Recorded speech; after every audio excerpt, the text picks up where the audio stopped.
Hi everyone, hope you're all doing well. Today I'm going to talk about a new growth stock that I am buying. So it's been a while since I've added some stocks into the US portfolio. I think I would go, it was probably summertime last time I was buying any new stocks, and then obviously AMD was a new stock I added into the portfolio that I made a video on 2 days ago. And then there was this new growth stock that looked attractive values to me, and this was another stock that I'm adding to the portfolio in 2025. So yeah, two new stocks quite close to each other, which is quite rare for me to do that, and I'll go through the reasons why I am buying this growth stock today.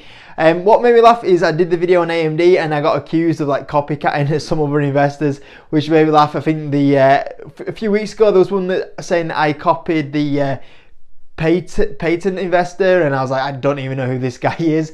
I do now, actually. I watched the video. He was a really good YouTuber. That comment actually helped me find this YouTuber that apparently I was copycatting. And then the other day I got accused of copycatting financial education, which, to be honest with you, that I found out that he's buying AMD actually made me a bit nervous that I think I might be selling it. I'm only joking, but it's actually a bit of a confidence knock knowing that he's buying that stock. But today, I mean, I don't know who I've been accused with by copycatting this purchase, but this one actually came from the Discord.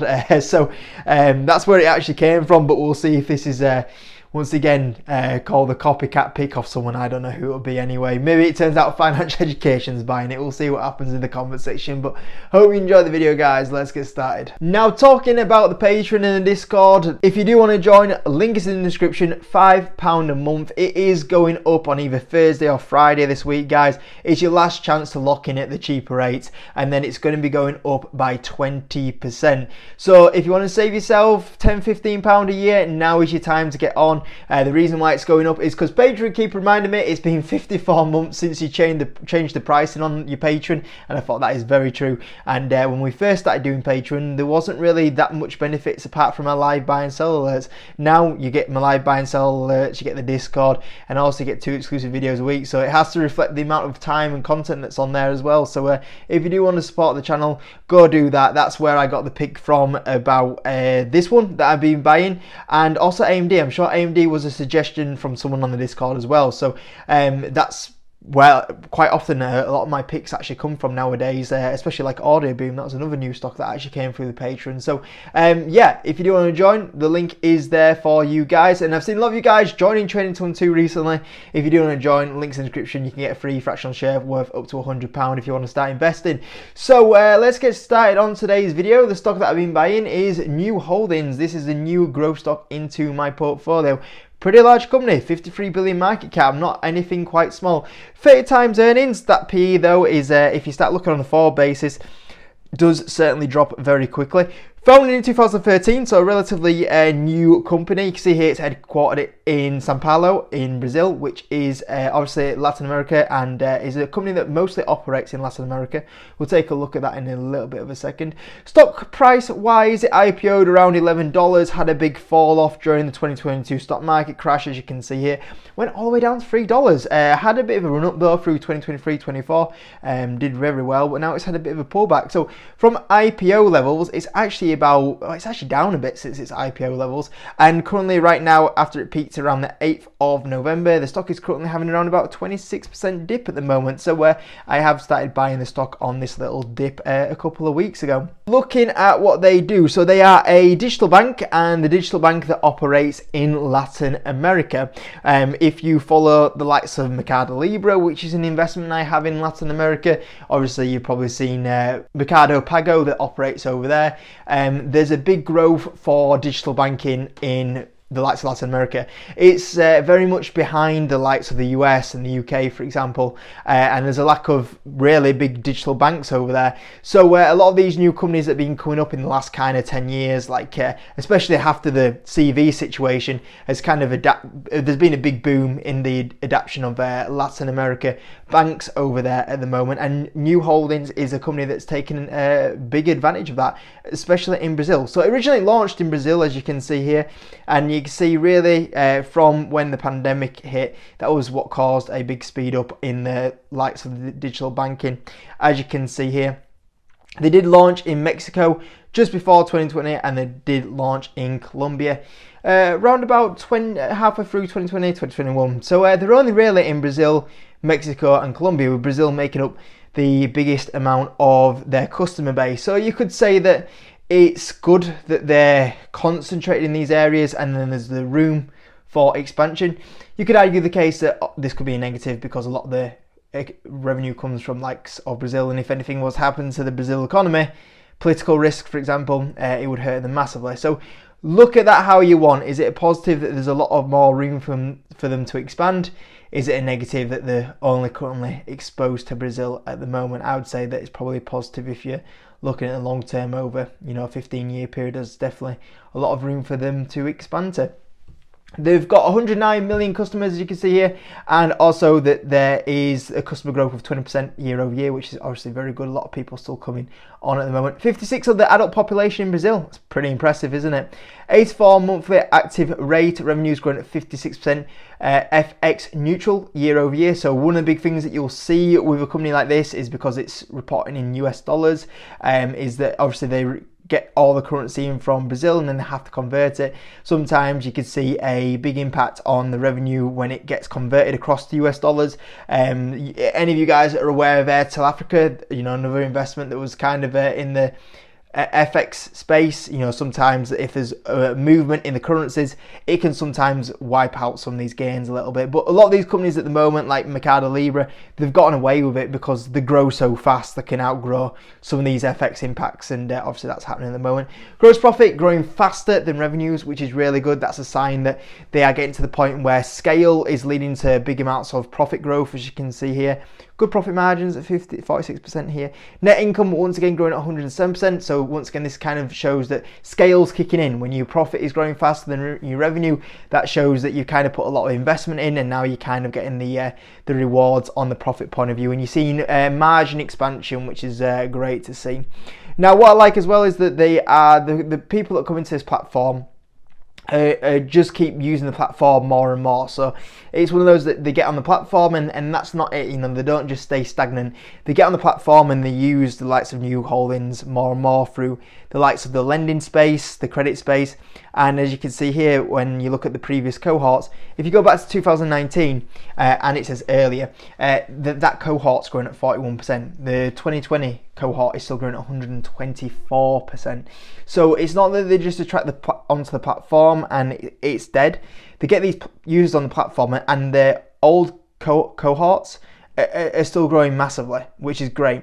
And the revenue growth, even though it's slowed down a little bit in the last quarter, I think that might have spooked a couple of people, even though it's still higher than where it was a year ago. If you look Q over Q, it is down slightly. Still very good growth. Profit margin, gross profit up 46%, net income up to 30%. So we're seeing this margin expansion, as you see, going on here, which has been really good. And you see adjusted net income, once again, margin expansion going on, which is really good to see. You see here the customer growth, very good amounts of customer growth through the platform at the moment. You get to see the mix of the countries here. So as you can see, Brazil making a good chunk, but you do have the likes of Mexico coming in here, and you got the likes of Colombia. Obviously there's other places that can expand to. I think it'll be very soon when the likes of Argentina is being looked at as potential expansion, especially hopefully, I think things are calming down over there at the moment as well. And not really much increase in the credit loss going on at the moment, which is always worth checking out.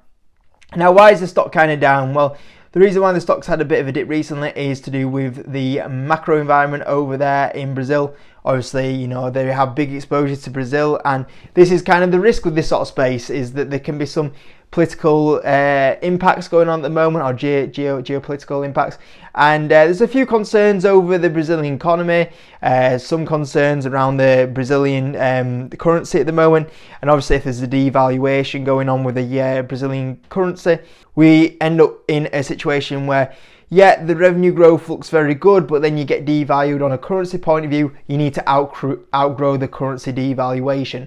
So that's always the kind of worrying thing around it, and the concern around this stock. But over the long term, I think that currency will be okay, and the investment will be okay as it continues to grow.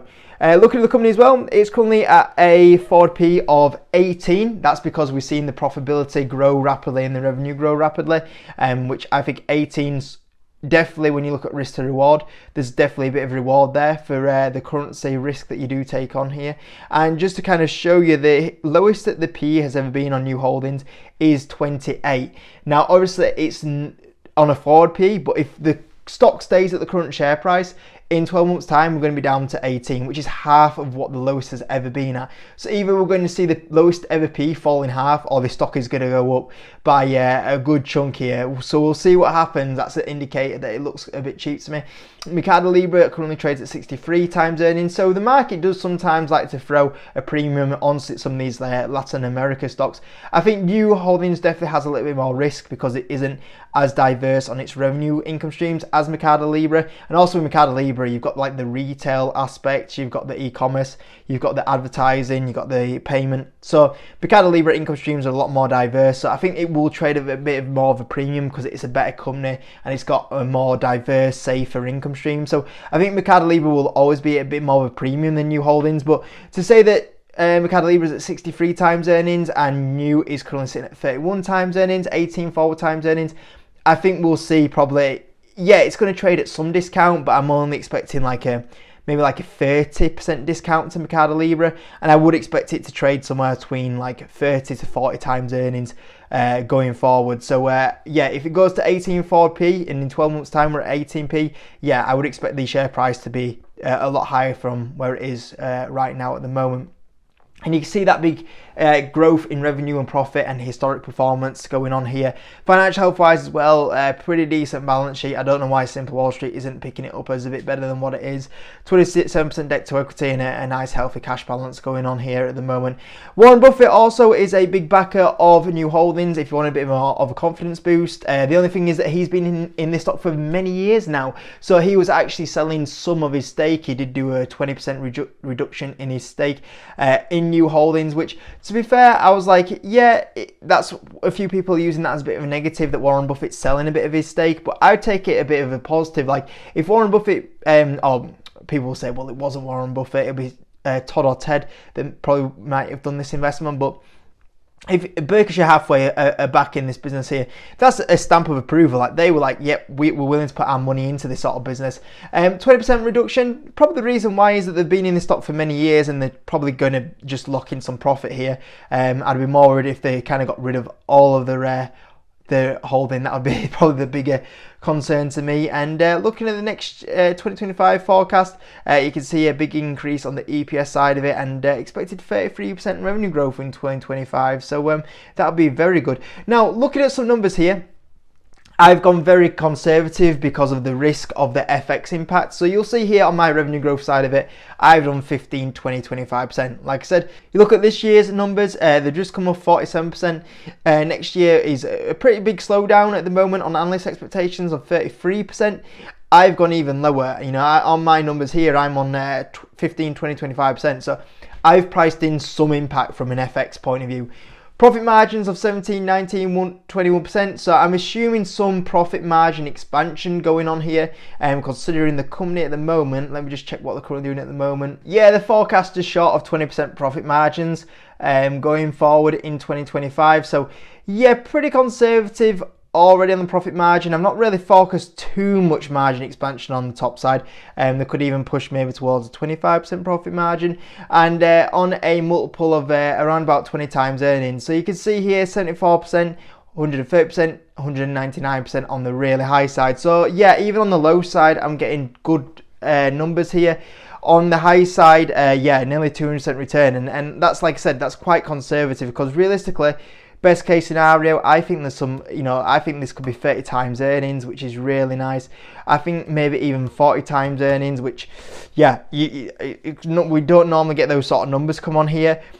Like I said, I think profit margins, we have the potential to see the profit margins expand a little bit, maybe up to 25%. And like I said, I was quite conservative on the revenue growth. I mean, I put 25% in originally, but, I think maybe we even see like 30% revenue growth here. And with 30% revenue growth, 25% profit margins and a multiple of 40 times earnings, that's really big upside. If it goes, let's say the market really trusts it and goes up to 60 times earnings like in Mercado Libre, wow, we're talking about a 10 bagger there. But you guys know me, I don't like to assume frothy valuations and big growth numbers.